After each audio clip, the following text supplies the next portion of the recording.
Merci beaucoup, Nat. Et bonjour à tous. Merci d'avoir répondu à cet appel.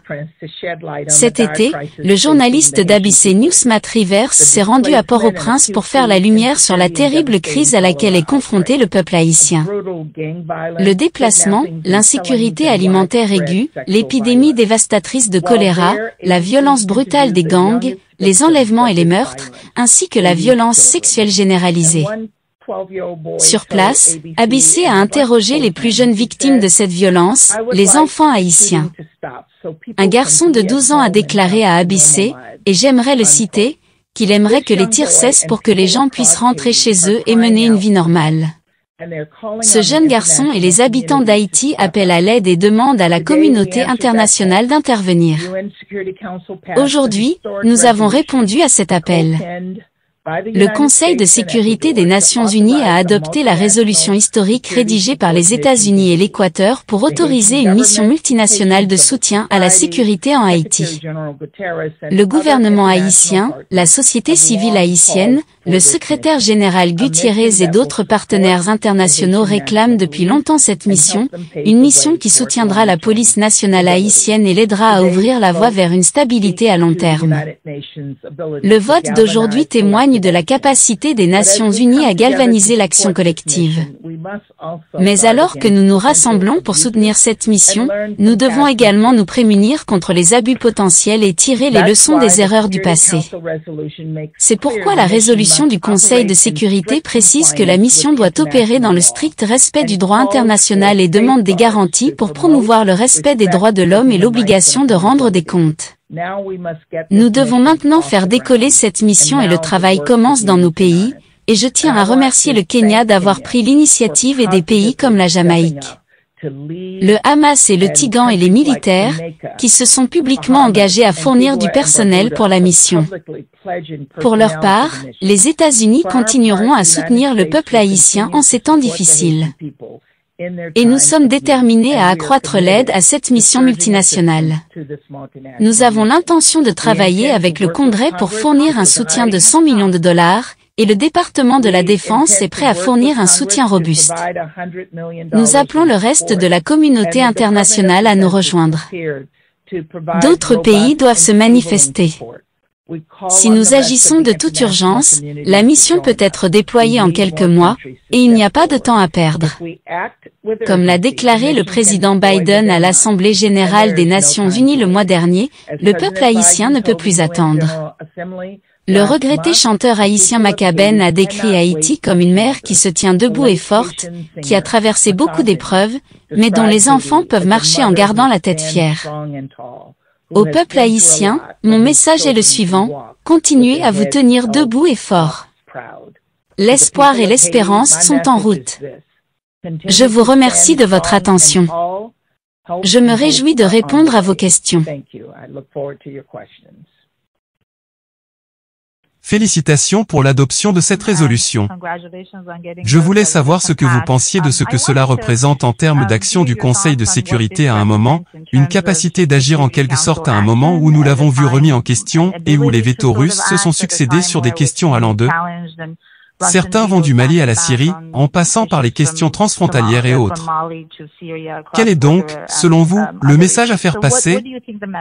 Et dans quelle mesure a-t-il été difficile d'obtenir de la Russie et de la Chine qu'elles n'opposent pas leur veto à cette résolution et qu'elles l'approuvent? Je vous remercie de votre attention.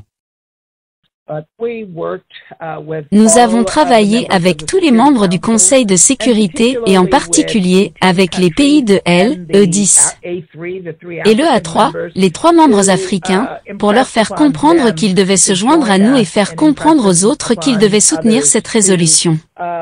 Cela montre vraiment que lorsque le Conseil s'unit, nous pouvons travailler pour atteindre des objectifs communs. Le vote a été de 13 contre 2, la Russie et la Chine se sont abstenus, mais n'ont pas opposé leur veto. Et je pense que cela en dit long au monde sur ce que le Conseil est capable de faire, en ces temps difficiles.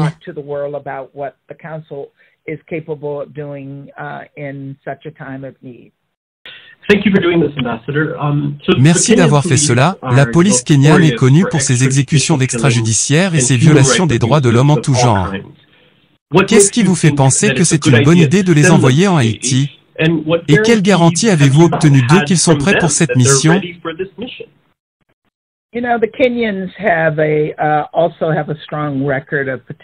Vous savez, les Kenyans ont également de solides antécédents en matière de participation à ce type de force internationale. Et ce que nous avons fait pour nous assurer que la responsabilité était au premier plan, c'est que nous avons inclus dans la résolution des dispositions strictes en matière de responsabilité et de contrôle.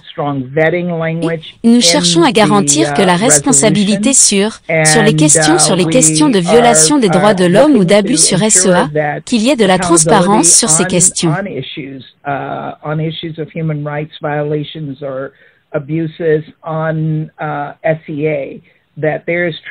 Et nous prévoyons de travailler pour engager tous les États membres participants à les exhorter à tenir pour responsables tout membre de leur personnel qui pourrait être impliqué dans de tels actes de violence.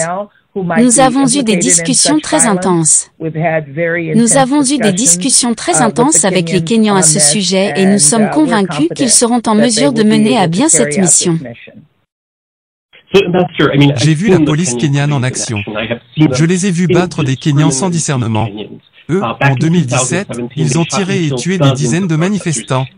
J'ai vu des corps dans le centre-ville de Nairobi. Et des affrontements similaires ont été signalés, se sont répétés au cours de l'année écoulée. Je veux dire, est-ce que cela signifie, à propos de la responsabilité dont vous venez de parler, que nous pouvons tenir les États-Unis responsables de ce que les forces kenyanes font en Haïti?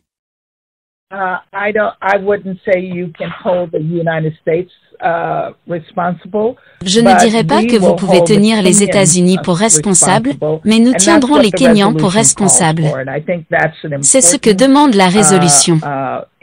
Et je pense qu'il s'agit d'une inclusion importante dans la résolution que nous avons ajouté ce langage fort de responsabilité, le langage fort d'approbation, le langage fort sur la transparence et sur les droits de l'homme. Et je peux vous assurer que les États-Unis s'engageront très fermement sur ces questions et que nous travaillerons, avec les États membres pour faire en sorte que tout personnel impliqué dans ce type d'action rende des comptes. Vous pouvez en être assuré. Nous avons appris des erreurs du passé et nous sommes certainement agressifs, mais très engagés à garantir qu'il existe des mécanismes de signalement afin que, s'il y a des problèmes, nous les réglions immédiatement. So that if there are issues, we will address those issues immediately. Je veux dire que les États-Unis comptent actuellement 200 millions, mais de manière réaliste, combien pensons-nous que cette mission va coûter?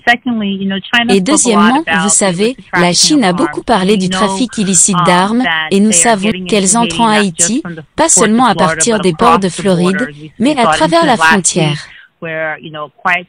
Les pays du CARICOM ont déclaré, même après l'annonce de ces nouvelles mesures par le vice-président, que ce n'était pas suffisant. Que avons-nous prévu d'autre pour lutter contre la contrebande d'armes en Haïti, qui alimente la crise des gangs? This was an issue that was raised and there is in the resolution. Cette question a été soulevée dans la résolution.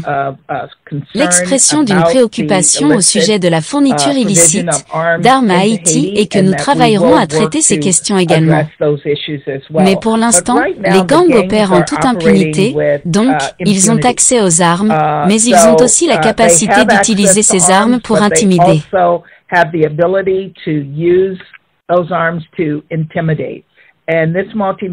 Et cette mission multinationale de soutien à la sécurité commencera à s'attaquer à la violence des gangs, s'attaquer à certaines des causes profondes qui émanent de la situation politique dans le pays. Ensuite, le BINU, la mission de l'ONU sur place. Nous travaillerons avec les autorités haïtiennes pour faire avancer les élections et entamer le processus de stabilisation du pays afin que le peuple haïtien ait confiance en son pays pour résoudre ses problèmes à long terme.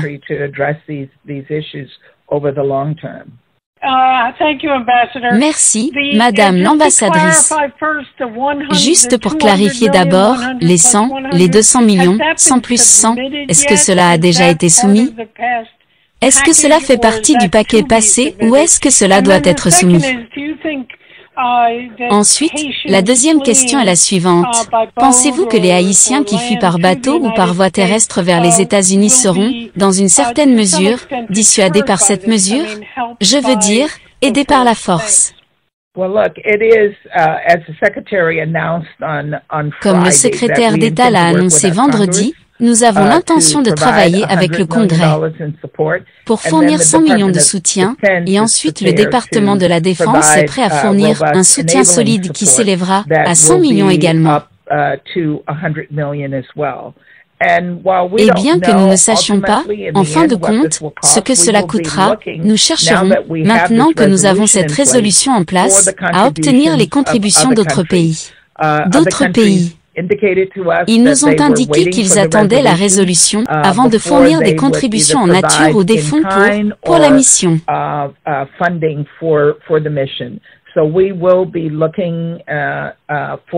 Nous chercherons donc à ce que d'autres pays fournissent ce financement supplémentaire au fur et à mesure que nous avançons. Les Haïtiens quittent le pays par peur. Ils quittent le pays à cause de l'intimidation et de la terreur. Nous espérons donc que cette mission, en s'efforçant d'assurer la stabilité, en s'efforçant d'assurer la sécurité, fera en sorte que moins d'Haïtiens ressentent le besoin de quitter le pays.